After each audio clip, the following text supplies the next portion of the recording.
Olá, aluno do 8º ano, tudo bem? Sou eu, professora Cíntia. Hoje estamos aqui para continuar mais uma aula de artes, tá certo? Bom, eu vou dar início primeiro na nossa aula em relação à correção da aula passada. Isso mesmo. A aula passada nós iniciamos com arte e história, tá? O capítulo 3, na verdade é tema 3, né? Como é chamado no nosso livro. A página 38 está sendo bem específica em relação à primeira missa no Brasil, um quadro do Vitor Meirelles, esse quadrinho aqui, ó, tá? Eu não sei se dá para vocês verem, acho que agora dá para ver melhor. E as 3 questões é tudo em nível pessoal, tá? Então, ela pergunta assim, se você conhecia a pintura reproduzida nessa página. E que evento é esse? Bom, essa pintura, ela é muito famosa. Ela tem vários livros de história, tá? É só para vocês poderem entender um pouquinho. E o que está acontecendo aqui? É a primeira missa, né? No Brasil, né? Em solo brasileiro. Então, é isso que, na verdade, é o que está acontecendo, tá? Tem ali, não precisa entender muito se viu ou se não viu, é só realmente observar o que está sendo retratado na obra do Vitor Meirelles, tá certo? E quais personagens, né? A número 2 agora, tá? A número 1 tá perguntando se você conhece e o que é esse evento, né? Então, eu já falei. Né? Se você conhece, sim, eu conheço. Se não, eu não conheço a obra. Né? O que ela representa? A primeira missa em solo brasileiro. Essa é a número 1, tá? A número 2 está perguntando que personagens são representadas na pintura, né? Quais personagens você consegue identificar na pintura? E aí, agora, gente, eu vou mostrando para vocês poderem identificar, tá? Então, a gente começa a ver aqui, ó, o padre, tá?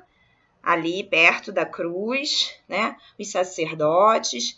Esses aqui, ó, vocês estão vendo?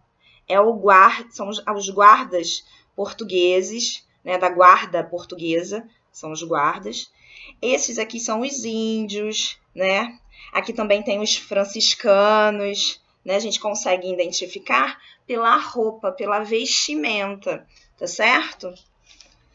Então, esses aqui foram os personagens dos quais a gente identificou. O padre, alguns sacerdotes, o pessoal da guarda portuguesa, né? Alguns colonizadores aqui, ó, tá vendo, ó? Com capa, né? Então, a gente consegue perceber isso diante da pintura, tá? Aí, número 3, a 3 agora. Em sua opinião, o artista presenciou a cena retratada? Bom, gente, o descobrimento foi em 1500. Aí, toda vez quando perguntar isso para vocês, a gente tem que ir aqui, ó, nessa partezinha aqui, ó, no canto da obra, ver quem fez e em qual momento ele retratou essa obra. A obra foi feita em 1860. Então, ele não estava presente em 1500. Olha quanto tempo já passou. Muito tempo, né? De 1500 a 1860. Então, o artista presenciou a cena? Não, né? Não presenciou. Essa é a número 3. Vindo para a página 39, tá? Vindo para a página 39. A gente percebe que esse desenho aqui está retratando o mesmo tema da página 38. Só que ele é diferente, né? Ele é um desenho, a forma como ele é feita não é acadêmica, tá certo? É uma pintura mais moderna, usa de cores vivas, tá? E olha o traço do desenho, é diferente, tá certo? Então, a gente vai começar a ver isso, né? Aí já tá até dizendo assim, no iniciozinho ali, um cabeçalho ali dizendo outro olhar sobre a primeira missa no Brasil. Aí vem a atividade para vocês poderem fazer. Quais as principais diferenças entre as pinturas? Essas pinturas, aí tá perguntando qual é a diferença dessa aqui para essa daqui. E aí a gente vai falar. Na página 38, tá? Na página 38, o quadro da primeira missa de Vitor Meirelles é uma pintura acadêmica.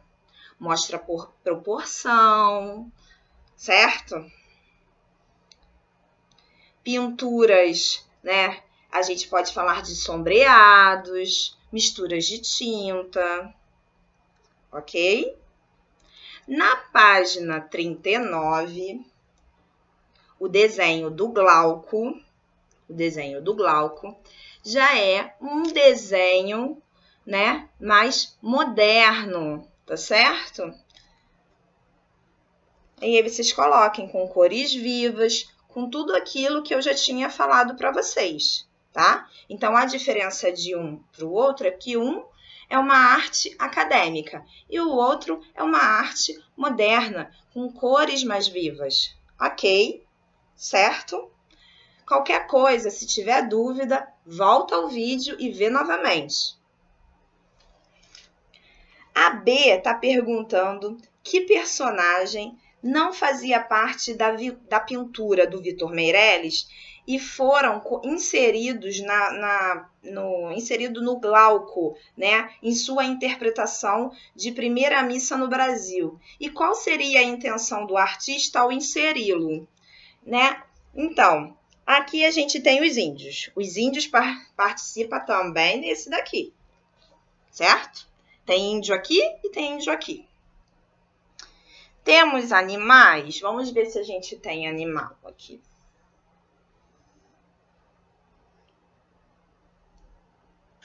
Eu não estou vendo nenhum bichinho. Bom, aqui tem as araras, né? Aqui também, ó, parece que tem uma pessoa, né, vestida assim de branco com uma espécie de uma faixa também, né? Ele coloca. Aqui temos, além de, tem os padres, tem os sacerdotes, tem os franciscanos, aqui também tem, né? Temos as pessoas da guarda portuguesa, certo? Os cavaleiros da guarda portuguesa, temos os colonizadores e temos essa figura aqui, ó. Ela, ó, tá vendo ela? A mulher negra, certo? A mulher negra é efetivamente o personagem que não tem ali no outro quadro. E é claro que o Glauco coloca ela justamente por causa dos escravos, tá? É como se os escravos também fizessem parte dessa questão dali da primeira missa, que não foi o que aconteceu de fato, né? Eles não vieram logo assim, só depois que eles perceberam, diante da mão de obra, né, que eles precisavam também dos escravos, os africanos, né, escravos africanos, para vir aqui para o Brasil trazer essa mão de obra, tá? Então, ele colocou justamente a mulher, tá certo? Então, a resposta da B, para quem estava em dúvida, era a mulher africana, tá certo? Ok? Em sua opinião, por que Glauco Rodrigues teria dado o título à Carta de Pedro Vaz Caminha, de 26 de 1500, para essa obra? Aí, também a opinião é pessoal, é claro que é pessoal, né? Mas é claro que também é só para vocês pensarem, né, o porquê isso. Na verdade, ele leu a obra de Pedro Vaz Caminha, a Carta, né? E tentou o quê? Fazer uma releitura dessa obra, tá? A gente percebe que tanto, aquilo que eu sempre falo para vocês, a releitura, ela não quer mostrar de fato o que estava acontecendo. A releitura sempre é a opinião do artista, tá certo? Então foi justamente isso que o Glauco fez. Foi uma releitura do momento, né, da primeira missa, ok? Certo? Vamos para a correção agora da página 41. Essa daqui, tá? Com o texto Os Esplendores da Imortalidade. Os esplendores da imortalidade, esplendor já está dizendo, é grandioso, algo que é grande, né? E aí ele ainda deixa mais, ele ainda vai mais longe, né? Diante disso, né? Com relação à imortalidade, quer dizer, ele é imortal, ele não morre nunca, tá certo? Então, quais seriam os esplendores da imortalidade citado pelo autor? Então, assim, nesse momento aqui, o Pedro Américo, né, que fez as telas, né, o Grito do Ipiranga e a Independência ou Morte, tá? Ele estava querendo falar justamente sobre esse momento dentro da nossa história, tá? Então, ele quis colocar essa obra revestido de grandeza, tá? A esse momento. Então, assim, o que seria esses esplendores da imortalidade? Seria esse evento que estava acontecendo, tá? O quê? O grito do Ipiranga, tá bom? Então, é justamente isso, tá? Porque, segundo o texto, embora tenha feito uma minuciosa pesquisa sobre a independência, Pedro Américo fez uma representação pouco fiel no quadro O Grito do Ipiranga. Bom, ele, na verdade, ele queria recriar, né? O Pedro Américo, ele queria recriar a cena original. E aí, ele recriando essa cena original, ele deu o nome ao quadro de Esplendores da Imortalidade, tá certo? Então, aí a gente corrige tudo o que foi da aula passada, ok? Qualquer dúvida é só deixar no chat, tá? Que eu respondo para vocês, ok? Então, vamos seguir falando sobre a nossa aula de hoje. A nossa aula de hoje, ela é sobre o modernismo brasileiro, tá? Modernismo brasileiro. O tema é o 4 e as páginas que vamos ver hoje são as páginas 42, 43, 44 e 45, tá? Então, a gente vai lembrar um pouquinho, é claro que vocês já sabem, né? A gente já viu muitas das vezes esse tema. É um tema muito importante para o nosso país, né? Para a nossa história. E é por isso que vira e mexe a gente está estudando esse modernismo brasileiro. Mas antes da gente falar sobre o modernismo brasileiro, a gente tem que entender o que estava acontecendo no restante do mundo da arte, tá? A gente vai começar a falar sobre o modernismo e a gente vai ver com relação às vanguardas europeias. Professora, o que são vanguardas europeias? Vanguardas europeias são, na verdade, eles estavam à frente do tempo deles, tá? E europeia porque aconteceu na Europa, tá? Na França e na Alemanha. Então, vai começar iniciando aí falando de movimentos dos quais a gente já viu, tá? Esse tema do nosso livro vai falar sobre o expressionismo, mas aí a gente vai lembrar um pouquinho das vanguardas europeias e aí a gente vai ter o expressionismo, tá? O futurismo e o cubismo, tá? Bom, o que eles têm, os três, na verdade, eles têm em comum? A gente está falando sobre movimento dentro da obra. Isso, movimento, dinamismo. A técnica do expressionismo é aquelas linhas que eu falava para vocês na hora de pintar, fazer um quadro do Van Gogh. Nós fizemos o quadro um quadro do Van Gogh chamado Quarto em Arles, né? Que eu pedia que vocês desenhassem com linhas na hora de pintar, fizesse com linhas para poder o quê? Para poder fazer a técnica, né, que o Van Gogh também utilizava nos quadros dele e entender que dinamismo era esse, tá? Então, o expressionismo ele fala com relação a isso, com relação à técnica. O futurismo vai estar falando justamente sobre esse movimento, né, diante das obras, essa curvatura. Vai falar sobre esse futuro do século XXI, como ele imaginava esse mundo no século XXI, né, a velocidade das máquinas. E o cubismo, do Pablo Picasso, ele vai retratar esse dinamismo, mostrando nas suas obras, na verdade, que existem vários olhares, né, diante de um único objeto. Por isso que o Pablo Picasso, ele não traz só as formas geométricas para dentro da técnica dele, não.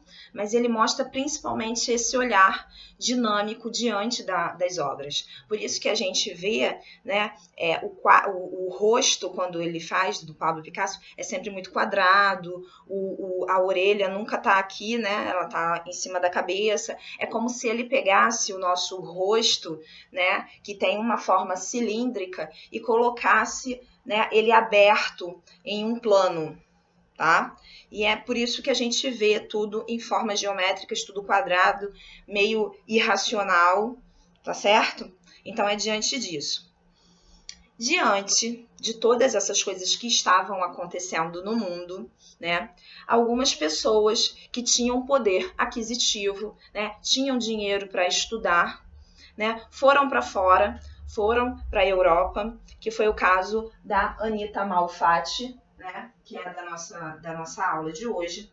Foi para fora, foi estudar e conheceu o que seria esse expressionismo. Expressionismo de Van Gogh,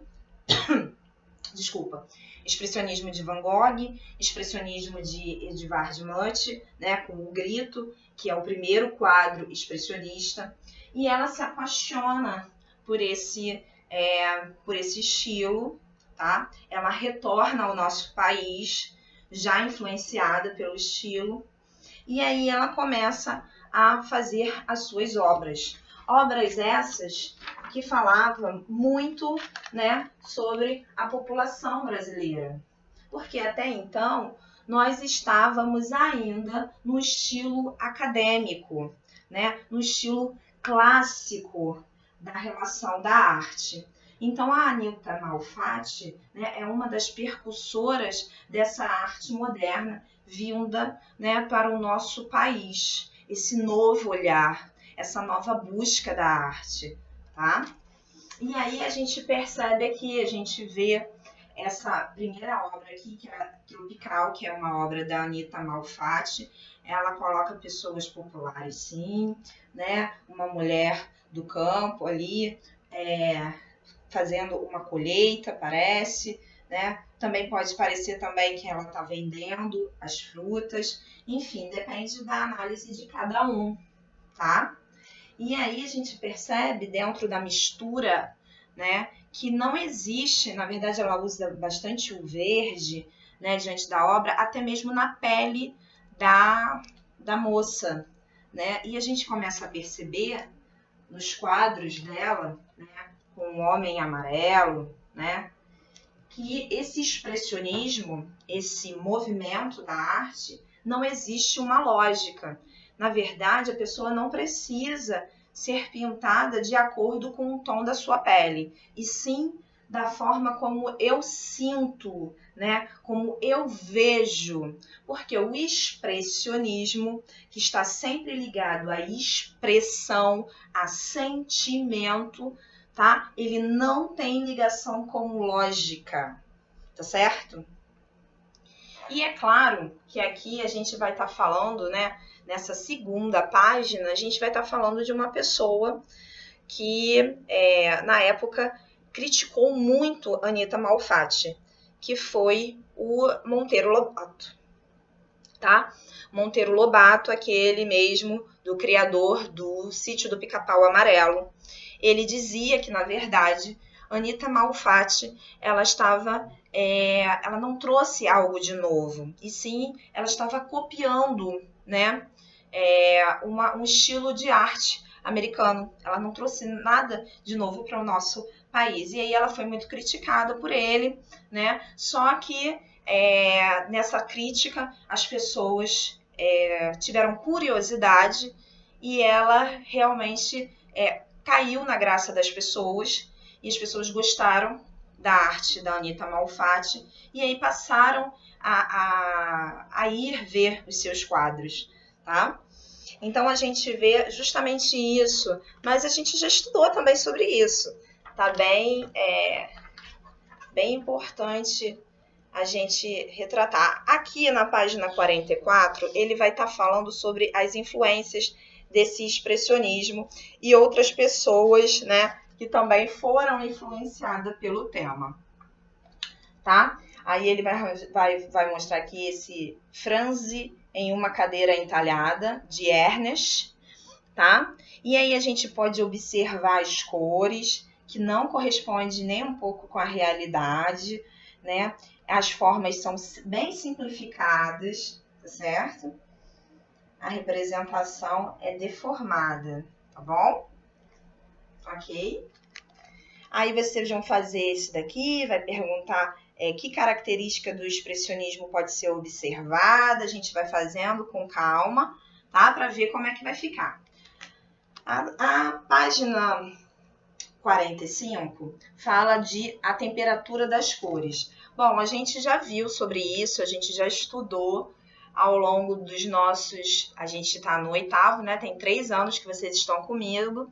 E a gente já estudou em relação a isso, que as cores transmitem o quê? Sensações, né? Esse texto ele vai estar falando justamente sobre isso, sobre as sensações que as cores transmitem. Não tem nada assim de dificuldade, mas tendo qualquer dúvida, entre em contato comigo pelo chat, eu vou estar aqui para tirar as dúvidas de vocês, tá? Aí eu coloquei aqui no nosso quadro, só para poder fechar com chave de ouro. Suas obras tinham como tema principal a população brasileira, influenciada pelo estilo artístico, o expressionismo. Tá? Então, nesse primeiro momento, a gente está vendo o que seria esse pré-modernismo do Brasil, tá certo? Na próxima aula, a gente vai entrar com a questão do movimento modernista, tá certo? Um beijo, eu espero ver vocês logo logo. Um beijinho, tchau!